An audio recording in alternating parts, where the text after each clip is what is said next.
राधे कृष्णा। जय बोलो सीता रामचंद्र भगवान की जय। श्री राम जय राम जय जय राम। श्री राम जय राम जय जय राम। श्री राम जय राम जय जय राम। श्री राम जय राम जय जय राम। जय बोलो सीता रामचंद्र भगवान की जय। जय बोलो राष्ट्र गुरु समर्थ रामदास स्वामी की जय। जय बोलो स्वराज्य सिंहासनाधिपति छत्रपति शिवाजी महाराज राजे की जय। जय हिंद। भारत माता की जय। குரு பிரபாவம். ஒவ்வொரு குருவுக்கும் பலவிதமான பிரபாவங்கள் உண்டு. உங்க குருவினுடைய பிரபாவத்தை நீங்க புரிஞ்சுக்கிறது நல்லது. புரிஞ்சுக்கலன்னா நோ ப்ராப்ளம். பாதி புரிஞ்சுருக்க பாக்கியம். இவ்வளவுதான் சொல்ல முடியும்.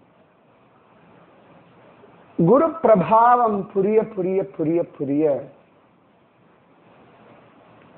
பல கேள்விகளுக்கான பதில்கள் சுலபமா கிடைச்சிடும். பல குழப்பங்கள் டக்குன்னு தீர்ந்துடும்.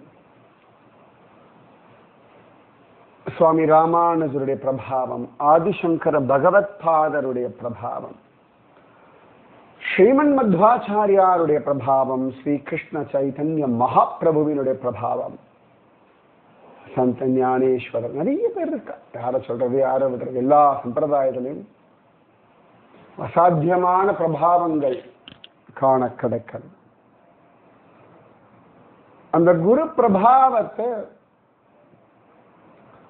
சில சிஷ்யர்கள் ரொம்ப அழகா புரிஞ்சுக்கிறார்கள். கூரத்தாழ்வான், வடுக நம்பி, தோட்டகாச்சாரியார், பத்மபாதர், ஸ்ரீபாதர், நித்யானந்தர், அப்புறமா நம்ம அவ்வளோ பேர் சொல்லலாம், எத்தனையோ பேர் சொல்லலாம். ஜனாபாயி, அப்புறமா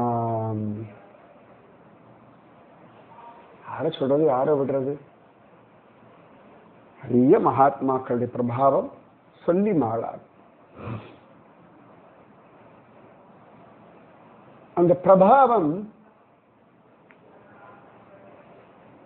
உங்க வாழ்க்கைக்கு நன்மை செய்யும். குரு எந்த இடத்துல பெருசா தன் பிரபாவத்தை உள்ளபடிலாம் காட்டிக்கிறது இல்லை. கூடுமான வரைக்கும் தன்னுடைய பிரபாவத்தை மறைச்சுதான் வச்சிருக்கா. சமர்த்த ராமதாசருடைய பிரபாவம் நம்ம பார்த்துட்டு இருக்கோம். சமர்த்த பிரதாப், அதுல காண கிடைக்கக்கூடிய அழகான இன்சிடென்ட்ஸ், நிகழ்ச்சிகள் தான், சம்பவங்கள் தான் பார்த்துட்டு இருக்கோம். பல சந்தர்ப்பங்கள்ல எல்லா குருமார்களுக்கும் ஒரே மாதிரி வினயத்தோட, ஸ்ரத்தையோட, நம்பிக்கையோட சிஷ்யர்கள்லாம் எப்பயும் கிடைக்கிறது இல்லை. ஏடாகூடமான சிஷ்யர்கள், பைத்தியகாரத்தனமான சிஷ்யர்கள், அறிவுஜீவி சிஷ்யர்கள், இது பலரும் உண்டு.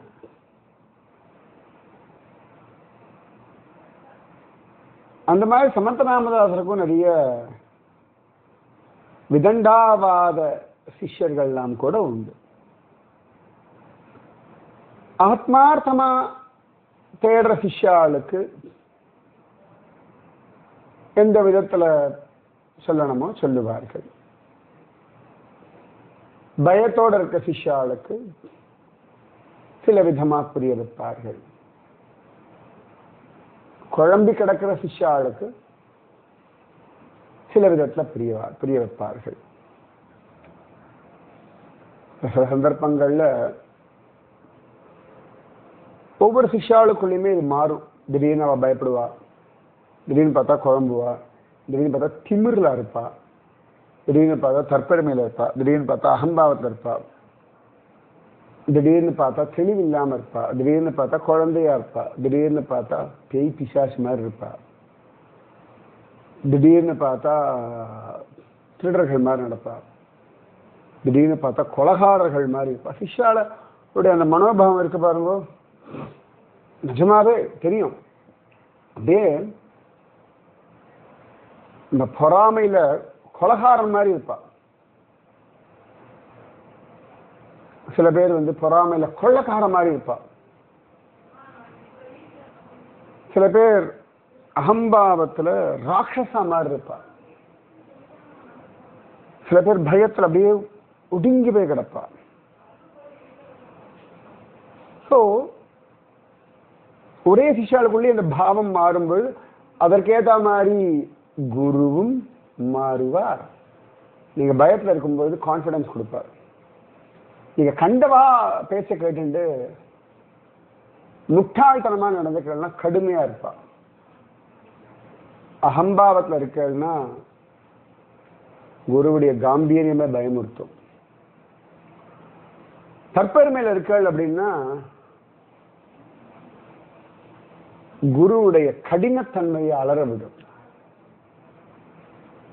குழந்தையா இருக்கள்னா குருவினுடைய அன்பே உருக வைக்கும். ஸோ உங்களுடைய பாவம், அதை பொறுத்து குரு பிரபாவம். அதனால குருவை புரிஞ்சுக்கோங்க. இது கம்பல்ஷன்லாம் கிடையாது. புரிஞ்சுக்கிறதும் புரிஞ்சுக்காதும் அவரவர்கள் இஷ்டம், அவ்வளவுதான். சமர்த்த ராமதாசர் ரொம்ப விசேஷமா இருக்கார். அப்ப அவருக்கு நிறைய சிஷ்யர்கள். நேற்று கூட பார்த்துட்டு இருந்தோம். அபுத்திரஸ்ய கதிர்நாஸ்தி. சரி, இப்ப ஒரு சாதாரண ஒரு கேள்வி. கல்யாணம் ஆகாதவர்கள், இல்லாட்டி கல்யாணமாகி குழந்தை இல்லாதவர்கள், காமன் மேன், இவாளுக்கெல்லாம் என்ன ஆகும் நிலைமை? காமன் மேனுக்கும் எப்படியாவது ஒரு விதத்துல பகவான் கிடைச்சிருவான். கல்யாணமாகி குழந்தை இல்லாதவர்களுக்கும் எப்படியோ பகவானே குழந்தையா கிடப்பான். இல்லாட்டி இன்னொரு ஜென்மா அவர்கள் அந்த சப்ஜதியை அடைவார்கள். இந்த ஜென்மா மிஸ் ஆச்சுன்னா அடுத்த ஜென்மா அவ்வளவுதான். Nothing to worry. இந்த ஜென்மாவிலேயே தான் எல்லாத்தையும் அடையணும், எல்லாத்தையும் அனுபவிக்கணும்லாம் இல்லை. அதெல்லாம் அடுத்த ஜென்மா காரி ஃபார்வர்ட் பண்ற தைரியம் இருக்குவா பண்ணலாம், இல்லாட்டி வேண்டாண்டா சாமி அப்படின்னு விட்டுடலாம். சில சந்தர்ப்பங்கள்ல பார்க்கலாம். சில பக்தாளுடைய சரித்திரம் முக்கியமான எனக்கு எப்பவுமே ரொம்ப பிரமிப்பா இருக்கிறது. கும்பகோணத்துல இருந்த ஆறாவமுதனுக்கு கைங்கரியம் பண்ணிட்டு இருந்த லக்ஷ்மி நாராயண் என்ற ஒருத்தர். அவருக்கு பேச்சுலர், குழந்தை எல்லாம் இல்லை. அவர் எல்லா பணம் எல்லாமே ஆறாவமுதன் சாரங்கபாணி கைங்கரியம் மட்டும்தான் யூஸ் பண்ணிட்டு இருந்தார். அப்ப சில பேர்லாம் கேட்டா, நீ எல்லாம் பண்ற, பிள்ளையும் கிடையாது, குட்டியும் கிடையாது, நாளைக்கு நீ போனா யாரா உனக்கு எல்லாம் தண்ணி யாருப்பா, என்னமோ பெருமாள் பெருமாள் பெருமாள் ஓடிட்டு இருக்கிய அப்படின்னு கேட்டுட்டார். இப்ப அவர் கொஞ்சம் ஒரு மாதிரி ஆயிடுத்து. அவர் ஆறாவமுதன் கிட்டேயே கேட்டார். சாதாரண யாராவது இறந்து போனா அவளுக்கெல்லாம் திதி கொடுக்கறதுக்கெல்லாம் பிள்ளைகள்லாம் இருப்பா. எனக்கு யாருமே இல்லையே, நான் என்ன பண்ணுவேன் அப்படிங்கும் பொழுது ஆறாவமுதன் சொன்னா உனக்கு எல்லாம் நான் செய்வேன்னு. இன்னி வரைக்கும் ஆறாவமுதன் தீபாவளி அன்னைக்கு அந்த பக்தருக்கு வருஷா வருஷம் அழகா சார்தம் பண்ணிட்டு இருக்கார். ஸோ காமன் மேன் குழந்தை இல்லாதவாளுக்கும் தெய்வம் ஏதோ ஒரு விதத்துல அனுகிரகம் பண்ணும். இப்போ பீஷ்மர், அவருக்கு நாம பீஷ்மாஷ்டமி அன்னைக்கு அர்க்கியம் எல்லாம் விடுறோம் இல்லையா, அதே மாதிரிதான். அந்த மாதிரி சில பேர்லாம் உண்டு, இது மாதிரி யாருமே இல்லை வச்சுக்கோங்களேன், அவர்களுக்கெல்லாம் பத்ரிகாசிரமம் அந்த இடத்துல எல்லாம் உங்க ஃப்ரெண்டா இருக்கலாம், உங்க ரிலேட்டிவா இருக்கலாம், உங்களுக்கு தெரிஞ்சவாளா இருக்கலாம், நீ எங்கேயாவது பேப்பர்ல படிச்சவாளா இருக்கலாம், அதுக்கெல்லாம் யாரும் இல்லை அப்படின்னு யாருக்காவது தோணிச்சுன்னா அவர்களுக்கும் கூட பத்ரிகாசிரமத்துல நாம பிண்டதானம் பண்ணலாம் அப்படின்னு இருக்கு. அதனால யாரையுமே தள்ளி விடுறது கிடையாது. இது எதுக்கு மெயினா சொல்லியிருக்காங்கன்னா, குடும்ப வாழ்க்கை ரொம்ப முக்கியம், குடும்பத்தில் இருக்கிறது வசதி அப்படின்றதுக்காக சொல்லப்பட்டது. ஸோ நம்ம சாஸ்திரத்தை எல்லாத்துக்குமே ஆல்டர்னேட் உண்டு. அதனால உங்களுக்கு யாருமே இல்லை என்றாலும், குருவையே அடையவில்லை என்றாலும், குழந்தைகளே இல்லை என்றாலும், உங்களுக்கான சத்கதி பகவான் கொடுப்பான். இதுதா இது குரு சிஷ்யா அந்த பிரம்மச்சாரியம் அந்த மாதிரி விஷயத்துக்கு அவர் கேட்டார். சமர்த்த ராமதாசர் அவருக்கு அவருடைய பாணியில புரிய வச்சுட்டார். ஸோ சமர்த்த ராமதாசர் சஜ்ஜன்கட்ல இருக்கார். சில சிஷ்யர்கள்லாம் சமர்த்த ராமதாசர் ஒரு பெரிய அவதார புருஷன் அப்படின்னா ஒத்துக்கிறதெல்லாம் கிடையாது. அது எல்லா சிஷ்யாலும் குருவை அப்படி அவதார புருஷன் ஒத்துக்க மாட்டார். எல்லா சிஷ்யாலும் குருவை தெய்வம் அப்படின்னு ஒத்துக்க மாட்டார். சில சிஷ்யாலாம் okay it's good, it's good enough, அவர் நல்லா பேசுறார், நல்ல விஷயங்கள்லாம் சொல்றார், இட்ஸ் குட் ஹியூமன் பீயிங். சரி, ஒவ்வொருத்தருக்கும் ஒரு அபிப்பிராயம் உண்டு. குருவை பொறுத்த வரைக்கும் யார் எப்படி நினைச்சாலும் அவ அதுக்கு ஒன்றும் விலையெல்லாம் கொடுக்க மாட்டார். அவ என்ன தெய்வமாக நினைக்கிறார்கள் அப்படியும் கிடையாது. இவ என்ன சாதாரண ஆளா நினைக்கிறா, அதுவும் இல்லை. யார் எந்த தூரத்தில் வைக்கிறோமோ அந்த தூரத்துக்கு ஏற்ற மாதிரி அனுபவங்கள், அவ்வளவுதான். ஸோ ஒரு சிஷ்யன் இருந்தான். அவன் எப்பொழுதுமே உடம்புல இந்த சந்தனம் பூசிப்பான். நல்ல வெயில், அதில் அவனுக்கு சந்தனம் பிடிக்கும். நல்லா சந்தனம் எல்லாம் பூசிப்பான். நல்லா பூசிண்டு அவங்க ஓகே சமர்த்த ராமதாசர் குட், நல்ல ஒரு பிலாசபர், விஷயங்கள் தெரிஞ்சவர், அவ்வளவுதான். அதுக்கு மேல அவருடைய தெய்வத்தன்மை இல்லாட்டி அவருடைய மகாத்மா நிலைமை, அவர் அவதார புருஷன், ஆஞ்சநேயருடைய அவதாரம், இதெல்லாம் அவனுக்கு ஒத்துக்கவும் மாட்டான், நம்பிக்கையும் கிடையாது. அவன் டெய்லி சந்திரம் எல்லாம் தடவிண்டு சமர்த்த ராமதாசர் முன்னாடி போய் நிற்பான். கொஞ்சம் கெத்து வேற உண்டு. அவன் எப்பவுமே அந்த உடம்புல சமந்தனம் பூசி அந்த விரலை காட்டி தான் சமர்த்த ராமதாசர் இடத்துல பேசுவான். உடம்பு சந்திரம் பூசிக்கிறது தப்பு கிடையாது. அது என்னமோ அவனுக்கு ஒரு பர்டிகுலரா சமர்த்த ராமதாசர் யார்கிட்ட அந்த விரலை காட்டி ஏதாவது உடம்புல சந்திரம் பூசினா உடம்பு எப்படி மெயின்டைன் பண்றேன் நான் பர்ஃபெக்டா, இந்த மாதிரி நிறைய உண்டு. இல்லை அவளுக்கு லைஃப்ல ஸ்டேட்டஸ் வந்தோடனே ஒரு திமிரு, அகம்பாவம் இதெல்லாம் வரும். சில பேருக்கு அழகா நினைச்சதெல்லாம் நடக்கிறதுனா அதுல ஒரு திமிரு, அகம்பாவம் வரும். சில பேருக்கு தன்னோட பசங்களுக்கு கல்யாணம் எல்லாம் பண்ணி வச்சாச்சுன்னா அதுல ஒரு திமிரு அகம்பாவம் வரும். சில பேருக்கு பந்துக்கள் நல்லா கொண்டாடியாச்சுன்னா திமிரு அகம்பாவம் வரும். சில பேர் வந்து புருஷன் கொண்டாடுறான், பொண்டாட்டி கொண்டாடுறா, பந்துக்களோட மரியாதை இருக்கணும், உடனே ஒரு திமிரு அகம்பாவம் வரும். நிறைய உண்டு. இந்த திமிரு அகம்பாவத்துக்கு ஒன்றும் விவசாயெல்லாம் கிடையாது வச்சுக்கோங்க.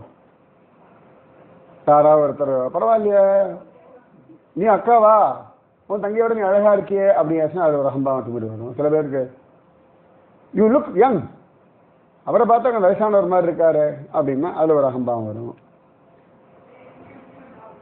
இந்த சில பேர்லாம் மாப்பிள்ளைகளா இருப்பா, எங்க ஆத்துக்காரெல்லாம் மகா புத்திசாலி, உங்களை மாதிரி புத்திசாலி எங்க ஆத்துக்காருக்கு இல்லையே அப்படின்னு யாராவது ஒரு மாமி சொல்லிட்டா வச்சுக்கோங்களேன். பட் யாராவது பொம்பளை சொல்லிட்டாங்க, ஐயோ இந்த ஆம்பளைகளுக்கு ஒரு பைத்தியக்காரத்தனமான ஒரு அகம்தான் வருமே, என்னமோ அவன் தான் உலகத்தையே காப்பாற்ற வந்த மாதிரி, அவன் தான் பொம்பளைகளுடைய மானத்தை காப்பாற்ற வந்த பாதுகாவலன் மாதிரி, பொம்பளைகளுக்கு அட்வைஸ் பண்ணக்கூடிய பெரிய சிகாமணி மாதிரி நினைச்சு ஒரு திமிரில் ஆடுவான். இன்னும் சில பேர் உண்டு, அவர் வந்து அவ்வளோ ஒத்தாசையா இருக்கு எங்க வீட்டில், அவர் வந்தாருன்னா எல்லா வேலையும் அவர் பார்த்துப்பார் அப்படின்னா அதுல ஒரு ஆஹா, அதுல ஒரு திமிரு, அதுல ஒரு அகம்பாவம், அதுல ஒரு பெருமை, எல்லாம் மண்ணாங்கட்டியும் வரும். வேற காரணம் வச்சுருக்காங்க கூட தெரியாது. இன்னும் சில பேர் உண்டு, நிறைய உண்டு வச்சுக்கோங்க, சொல்லிட்டே போயிருக்கலாம். காமெடி அவ்வளவுதான். போதும் நினைக்கிறேன்ல. இவன் வந்து அந்த மாதிரி அவனுக்கு ஒரு திமிரு அகம்பாவம் எல்லாம் உண்டு.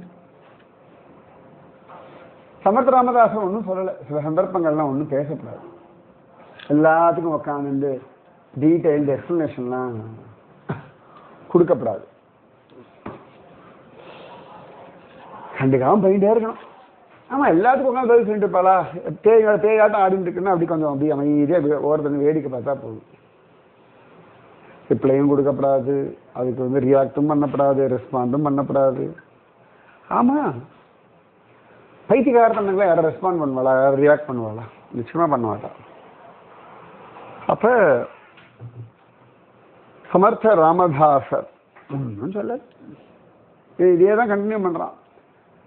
சந்தர்ப்பங்கள்ல குருமார்கள் சரி மாறுவா மாத்திக்கட்டம் அப்படின்னு சொல்லி ஒரு டைம் கொடுப்பா. அதுவாவே எடுத்த உடனே எல்லாம் வந்து திட்ட மாட்டா, எடுத்த உடனே வந்து கோச்சிக்க மாட்டா, எடுத்த உடனே வந்து பதில் சொல்ல மாட்டா. சில சந்தர்ப்பங்களை உடனே சொல்லுவா, டிபெண்ட்ஸ் அப்பான். எப்பொழுதும் ஞாபகம் வச்சுக்கோங்க, உங்களுடைய பாவம் குருவினுடைய பாவம் மாறும், உங்களுக்கு ஏற்ற மாதிரி தான் அவரோட பாவமும் மாறும். ஒரு குழந்தை நிஜமாவே உடம்பு சரியில்லைன்னு போது அம்மா வந்து காரணியத்தோட வைப்பா, திமிரு தான் 4 அடி அடி வைப்பா, குழப்பத்தில் இருக்குன்னா சாந்திப்படுத்துவா. அதுக்கேற்ற மாதிரி அம்மாவுடைய இதுவும் மாறுறது இல்லையா, ஸ்வபாவம் அந்த மாதிரி. சமர்த்த ராமதாசன் ஒன்றும் சொல்லலை, அதுக்கு விலையும் கொடுக்கல, கண்டுக்கவும் இல்லை. அப்ப சமர்த்த ராமதாசன் அப்படி பண்ணிட்டே இருக்கான். திடீர்னு அவனுக்கு உடம்பெல்லாம் ஏதோ சரங்கு மாதிரி புண்ணு மாதிரி கட்டி மாதிரி வந்துடுது, தாங்க முடியல அவனுக்கு எரிச்சல், ஒரு மாதிரி அன்ஈஸியா இருக்கு. எப்பவுமே எல்லாரும் சந்தன பூச்சிருங்க எல்லாரும் வா அப்படின்லாம் பா பேசுவாளா, உடம்பெல்லாம் கொஞ்சம் கொஞ்சம் அப்படி அரிப்பு புண்ணுன்னு பிடிக்காதுல்ல உலகத்துக்கு, ஒரு மாதிரி ஆயிடுது. அவனால முடியல. இது மனுஷா அவனை உதாசீனம் பண்றது, மனுஷா அவனை பார்த்து கையை காட்டி பேசுறது. இவன் கையை காட்டி பேசியிருந்தான் இல்லையா, இப்ப எல்லாரும் இவனை கையை காட்டி பேச ஆரம்பிச்சுட்டா. சமர்த்த ராமதாசர் எதுவுமே ஒண்ணுமே நினைக்கல, அவன் கர்மாவே அவனை திரும்பி அடிச்சது. ஒரு நாள் சமர்த்த ராமதாசர் முன்னாடி கையை கூப்பிண்டு அழுதான், என்னால முடியலை, எனக்கு இது சரியாகணும், எப்படி சரியாகும்னு தெரியல. சமர்த்த ராமதாசன் ஒன்றும் சொல்ல, பகவன் நாமத்தை ஜபி, பகவான் இடத்துல பிரார்த்தனை பண்ணு, ராமராயா கருணை மிக்கவன், அப்படின்னு சொன்னார். அவ்வளவுதான். அவனும் பார்க்கறான், அவனுக்கு ஒன்றும் புரியல, என்ன ஏது அப்படின்னு தெரியல. சமர்த்த ராமதாசர் சொன்னத நாமஜபம் பண்ணு, ராமராயா இருக்கான் பார்த்துப்பான் அப்படின்ட்டார். ஸோ அவனுக்கு அது புரிஞ்செடுத்து. ராமதாசர் ஒன்றும் சொல்லலை அவனு. ஏன்னா அவர் அப்ப கூட அந்த ஸ்ரத்தையோடு அவனுக்கு சொன்னார் இல்லையா. அவன் நிஜமாவே மானசிகமா ராமதாசர் இடத்துல மன்னிப்பு கேட்டான். சமர்த்த ராமதாசர் அவன் உடம்புல புண்ணு வரட்டும் எல்லாம் ஒன்றும் யோசிக்கவே இல்லை. ராமனுக்கு கோபம் வந்துட்டு அது என்ன பைத்தியக்காரத்தனம் பண்றது. அதாவது நமக்கு ஒரு மேல பெரிய அபிமானம் இல்லைன்னா கூட மரியாதையா இருந்துக்கணும் இல்லையா. யாரையுமே துச்சமா நினைக்க கூடாது. இது குருன்னு இல்லை, யாரையுமே துச்சமா நினைக்க கூடாது. எனக்கு இன்னைக்கும் பத்ரிகாசிரமம் போய் ஹனுமான் சக்தி எல்லாரையும் நிக்க வச்சு அந்த இடத்துல சுவாமியை பார்க்க சொல்லுவேன். ஹனுமான் முக்கியமா நான் சொல்றது, யாரையும் துச்சமாக நினைக்காது. அங்க போர்டில் எழுதி வச்சிருப்பா. ஹனுமான் பீமனுக்கு சொல்றது, குரங்குன்னு தானடா நினைச்சிருந்தாய், வாழை கூட அசைக்க முடியல பார்த்தியா அவனால, யாரையுமே துச்சமா நினைக்காதே. கொஞ்ச நாள்ல அந்த சிஷ்யனுக்கு அந்த சரீர புண்ணெல்லாம் சரியா போச்சு, நார்மல் ஆயிட்டான். அதன் பிறகு ரொம்ப மரியாதையா நடந்திருந்தான். சரி, திரும்பியும் சொல்றது பயமுறுத்ததுக்காக எல்லாம் சொல்லலை. சமர்த்த பிரபாவம், குரு பிரபாவம். ராதே கிருஷ்ணா. ஸ்ரீராம ஜய ராம ஜய ஜய ராம. ஸ்ரீராம ஜய ராம ஜய ஜய ராம. ஸ்ரீராம ஜய ராம ஜய ஜய ராம. ஸ்ரீராமர் ஜய நாம ஜய ஜய ராம. जय बोलो सीता रामचंद्र भगवान की जय. जय बोलो राष्ट्र गुरु समर्थ रामदास स्वामी की जय.